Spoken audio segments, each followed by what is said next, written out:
आज से बहुत साल पहले की बात है। एक छोटा सा गांव था। गांव हरा भरा था, लेकिन लोगों के चेहरों पर खुशी नहीं थी, क्योंकि उस गांव पर राज करता था एक कठोर राजा।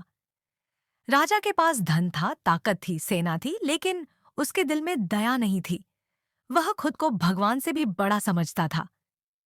गांव के किसान दिन रात खेतों में मेहनत करते, हल चलाते, बैलों से खेत जोतते, फसल उगाते, लेकिन फसल का आधा हिस्सा राजा ले जाता। अगर कोई किसान मना करता तो उसे सजा मिलती। गांव के लोग डर में जीते थे। एक दिन गांव में एक बुजुर्ग साधु आए।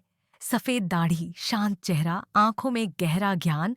साधु ने गांव वालों से पूछा, तुम लोग इतने दुखी क्यों हो?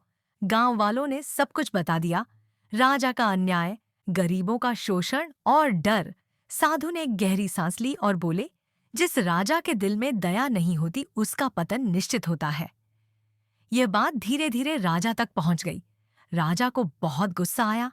उसने सैनिकों को भेजा और साधु को दरबार में बुलवाया।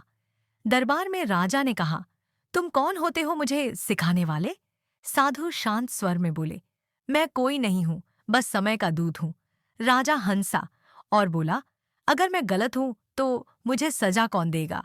साधु ने राजा की आंखों में देखा और कहा, जब इंसान खुद को भगवान समझने लगता है तभी विनाश शुरू होता है।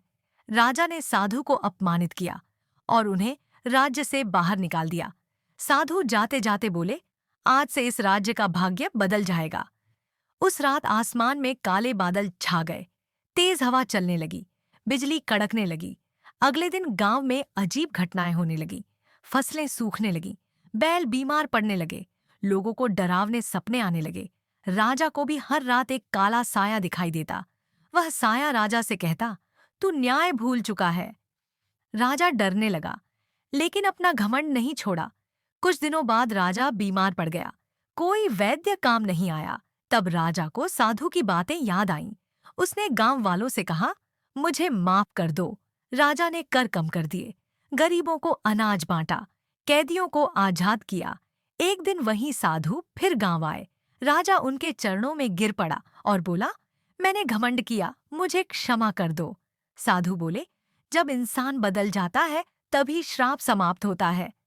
उस दिन के बाद राज्य में फिर खुशहाली लौट आई। खेत लहलहा उठे, लोग मुस्कुराने लगे और राजा समझ गया, सच्ची ताकत तलवार में नहीं, दयालु दिल में होती है।